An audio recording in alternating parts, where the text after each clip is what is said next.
My name is Taylor Cockrum, and my informative speech is over the Holocaust. What was life like for a Jew during the 1940s? The Holocaust was a big part of World War II. Millions of Jews were taken from their homes and families, mistreated and murdered. Some were sent to ghettos, which was an isolated section of a city where Jews were forced to live. Some were shot on the spot, and others were sent to concentration camps where they were mistreated and killed. The Holocaust has many different definitions. It is known as a sacrifice consumed by fire, a rough destruction, especially by fire, a mass slaughter of European civilians, and especially Jews by the Nazis during World War II.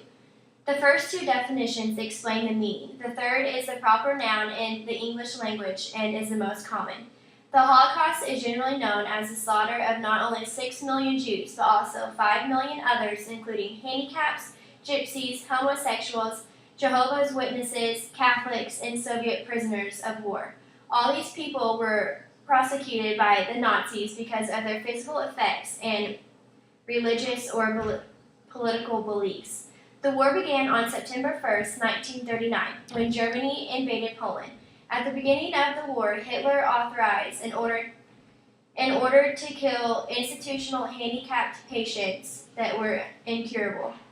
The state hospitals had to fill out questionnaires on their patients, which were then reviewed by special physicians who would simply decide if the patient lived or died. Those who were marked for death were sent to one of the 6 death camps in Austria and Germany, where gas chambers killed them. In 1941, public protests forced Nazis to continue this euthanasia program in secret. Babies, small children, and others were killed afterwards by pills, lethal injections, and forced to starve. Their bodies were then burned in cremation. Soon after, in 1940, the Nazis began to establish ghettos for the Jews in Poland. More than 10% of the Polish population was Jewish, about 3 million. Jews were deported from their homes to live in crowded ghettos, isolated from the rest of society.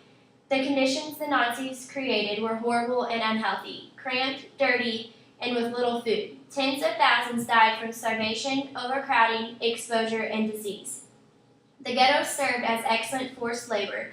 The Nazis forced labor groups to work on road gangs and construction and other hard labor jobs, where many died of exhaustion and maltreatment. To tell the difference between Jews and non-Jews, the Nazi forced the Jews to wear Star of David bands on their coat sleeves. The Krakow ghetto consisted of about 15 streets and contained 320 buildings consisting of 3,200 rooms. The ghettos were sealed off with high walls around it and only 4 gates guarded by German soldiers. Ghetto Jews might survive on as little as 100 grams of bread per day and maybe 200 grams of sugar or fat per month. The Jews would smuggle potatoes from the Polish peasants. That became an everyday thing for the families that could afford them. The access of the ghettos soon became restricted to an absolute minimum with the rest of Krakow. Even windows looking outward were bricked up. May of 1940, the Germans began to send the Jews from the Krakow to the neighboring countryside. By March of 1941, the SS and police had sent more than 55,000 Jews, and about 15,000 Jews remained in Krakow. The Germans established many factories inside the ghetto, where they developed Jews at forced labor. Hundreds of Jews were also employed in forced labor projects in factories outside the ghetto. Between 1942 and 1944, the Germans decided to eliminate the ghettos and deport the ghetto populations to extermination camps, which are killing centers equipped with gassing facilities in Poland. In order to deport the Jews, the Nazi often led them to believe that they were being moved to a different place where life would be easier and better for them. The Jews were actually put on trains that sent them to either concentration camps or death camps. The trains were filthy freight cattle cars and were very crowded. Many died on the trains before they even reached the camps. In concentration camps, the prisoners were forced to become hard laborers. They were forced to wear striped uniforms and armbands or labels to identify the type of prisoners that they were. The different colors of the bands represented the different groups of people. Their identities were ripped from them and their hair was shorn. They became a number which was tattooed on their arm. The Jewish were crammed into windowless, non-insulated rooms to 500 in one building. Inmates were jammed against one another. There were no bathrooms available. A bucket was the only form of waste control. Each room had 36 bunks. Food was scarce, and what was available was nasty, watery soup with rotten stew or vegetables, stale, molded bread, tea, or bitter coffee-like drink. The malnutrition made prisoners easy targets for dehydration and disease. The death camps were set up for mass murders only. Jews deported to the death camps were either shot or killed in gas vans. When the Jews were loaded into the tightly sealed vans, the driver would press the accelerator, releasing carbon monoxide gas, which would suffocate and kill them. Later on, when more structured methods of murder were set up at the camps, the prisoners were told they had to take a shower. The Nazis ordered them to take off their clothes and follow the signs that said, "To the shower room." In the shower room, the poisonous gas was released until everybody suffocated to death. The prisoners, who were useful and strong, were forced to collect the bodies and put them in the crematories to be burned.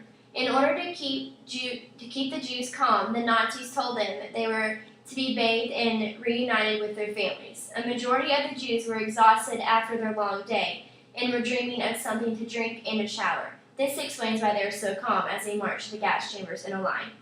Auschwitz-Birkenau was not just a killing center, but also a concentration camp and slave labor facility. It is usually mentioned the moment anyone discusses the Holocaust. Auschwitz is responsible for the largest number of Jews murdered as well as the largest number of Gypsies murdered. Gas chambers grew into a daily routine. More than 1.25 million were killed, 9 out of 10 were Jews. 4 of its gas chambers could hold 2,000 victims at a time. Up to 6,000 Jews were gassed each day.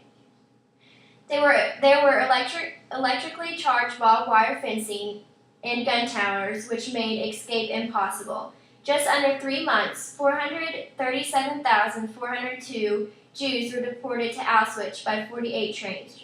This was the largest deportation of the Holocaust.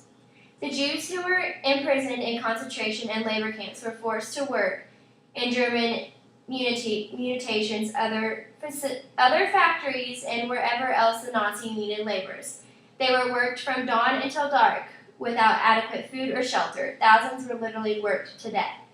At the end of the war, between 50,000 and 100,000 Jewish survivors was living in 3 zones: American, Soviet, and British. By a year that grew about 200,000. The last DP camp was closed in 1957. The Holocaust was a big impact of World War II. When history is reminded of the Jews, mass murder comes to mind. The Nazi genocide of the Jews was a tragedy that not only Jewish race will remember, but the whole world. People of the nations today can always look back on history and mourn these tragedies, but also need to take it as a lesson to keep history from repeating itself. The Holocaust has become the most studied period of the world. There are several monuments, holidays, museums, and more that will always keep the tragic event in our minds and hearts. Yay!